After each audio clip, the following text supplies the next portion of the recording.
Pasar motor di Indonesia saat ini sepertinya hanya tertuju ke satu segmen aja, yaitu matic.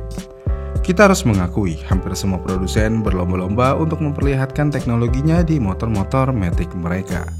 Yang terbaru misalnya Yamaha. Yamaha berhasil mengeluarkan teknologi terbarunya dengan mengeluarkan YS CVT. Di luar dari YS CVT, ya Yamaha nggak ngeluarin teknologi terbaru apapun di motor-motornya. Apalagi di luar motor maticnya, semuanya terasa hambar. Yamaha R15 hambar, Yamaha MX King hambar, dan lainnya. Intinya semuanya hambar. Menariknya, nggak di teknologinya aja, tapi di desain-desain motornya selain motor matic flagshipnya, semuanya juga terasa hambar. Nggak ada sesuatu yang manis untuk dilihat. Kenapa bisa begitu? Ya karena mereka memang fokus ke matic flagship aja. Padahal jika kita mau melihat motor Yamaha yang ada di beberapa negara ASEAN, Yamaha sebenarnya memiliki motor yang bisa menghilangkan rasa hambar di jajaran motor non-maticnya. Kita ambil contoh Yamaha Exciter atau Exciter. Yamaha Exciter adalah motor yang sama seperti Yamaha MX King di Indonesia. Motor ini dikirain bakal masuk di Indonesia di tahun 2025 ini. Tapi ternyata Yamaha malah masih menjual MX King versi yang itu-itu aja, cuma dengan penambahan varian warna aja. Sisanya ya sama. Kenapa nggak ngeluarin Exciter aja sekalian? Padahal secara harfiah, motor ini sudah dirilis di Vietnam pada tahun 2020 lalu dan dijual di beberapa negara ASEAN lainnya kecuali Indonesia. Yang berarti sudah hampir 5 tahun motor ini beredar di pasar ASEAN. Dan sampai saat ini motor ini masih belum masuk di Indonesia sama sekali. Pertanyaannya, kenapa Yamaha tidak menjual Yamaha Exciter di Indonesia? Apakah karena desainnya? Jika dilihat dari desainnya, kita lihat batok kepalanya dulu. Exciter sepertinya akan diterima di Indonesia. Mengingat selera desain Indonesia sedang ke yang futuristik dan serba sipit, Exciter seharusnya sudah layak banget dijual di sini. Selain itu, di tamengnya pun juga lebih modern daripada MX King. Ada DRL, CN-nya juga udah bagus dan lainnya. Intinya, jika disampingkan sama MX King, motor ini terlihat lebih futuristik. Walaupun desain adalah selera masing-masing, tapi seharusnya Exciter desainnya masih aman di pasar Indonesia. Walaupun buat kalian yang suka dengan bentuk motor sejati seperti MX King, ya MX King masih lebih kelihatan kayak motor. Tapi desain Exciter sebenarnya ya nggak buruk. Namun jika bukan desainnya, apakah karena mesinnya? Sebenarnya selain desain, hampir keseluruhan motor ini mirip seperti MX King yang ada di Indonesia. Tapi jika kita lihat fitur dan teknologinya, Exciter sebenarnya lebih menarik. Yang mana mulai dari lampu-lampu sudah menggunakan LED, kecuali lampu sen depan dan belakangnya. Kemudian speedometer juga sudah full digital dengan tampilan negatif display. Dan juga isinya sudah cukup lengkap, speedometer, odometer, trip meter, fuel meter, konsumsi BBM rata-rata dan aktual, gear position, dan indikator VVA. Ya, lebih lengkap. Dengan adanya hal tersebut, seharusnya motor ini bisa mengguncang pasar motor bebek sport di Indonesia. Tapi kenapa Yamaha masih nggak mau menjual motor ini di Indonesia? Sayangnya, kenyataannya nggak semudah itu untuk Yamaha menjual motor ini di Indonesia. Karena mau bagaimanapun, salah satu faktor utama yang bikin Yamaha Indonesia belum juga merilis Exciter 155 adalah soal strategi pasar. Meskipun saat ini motor bebek masih punya basis penggemar setia di Indonesia, tapi tren penjualan motor sekarang sudah mulai bergeser. Ya, lagi-lagi konsumen makin banyak yang memilih motor matic karena dianggap lebih praktis, lebih nyaman, dan lebih cocok buat kebutuhan harian.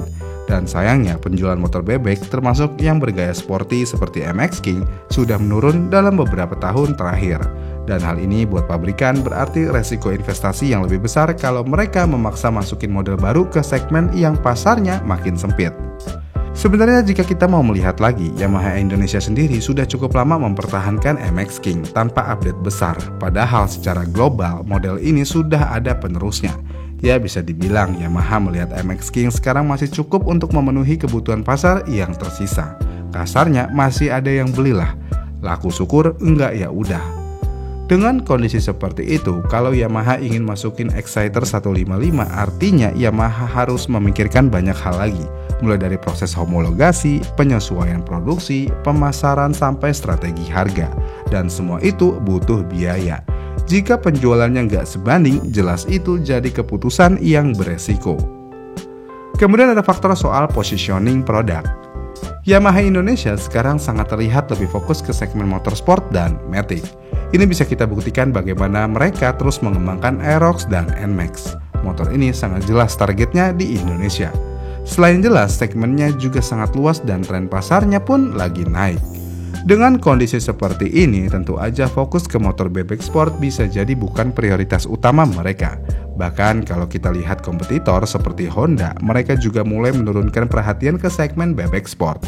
Misalnya Honda Sonic 150R dan Supra GTR.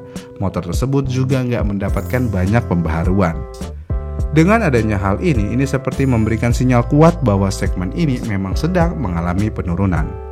Selain itu, harga juga memainkan peran penting. Yamaha MX King di Indonesia sendiri dijual mulai dari 23 jutaan rupiah aja. Ya, masih cukup terjangkau. Kenapa masih bisa terjangkau harganya? Ya, karena tidak ada perubahan yang signifikan. Jadi, Yamaha tidak mengeluarkan biaya apapun untuk mengembangkan motor ini lagi.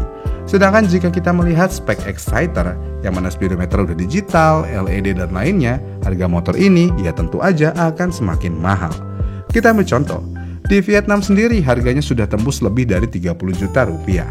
Jika dibawa ke Indonesia, apalagi dengan biaya impor atau produksi lokal, bisa jadi harganya akan terlalu tinggi untuk ukuran motor bebek sport.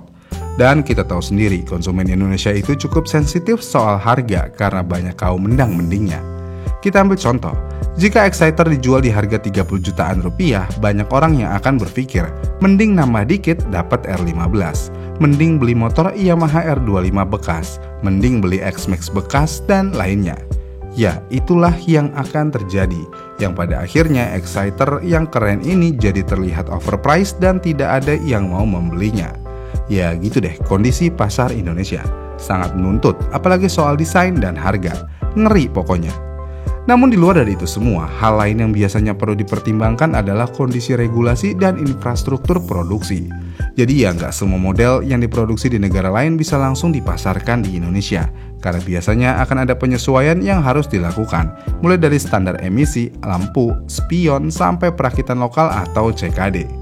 Dengan adanya hal itu, Yamaha Indonesia mungkin melihat hal ini sebagai kendala tambahan yang bikin mereka memilih untuk menunda atau bahkan tidak memasukkan exciter 155 sama sekali. Tapi apakah exciter benar-benar tidak akan masuk di pasar Indonesia?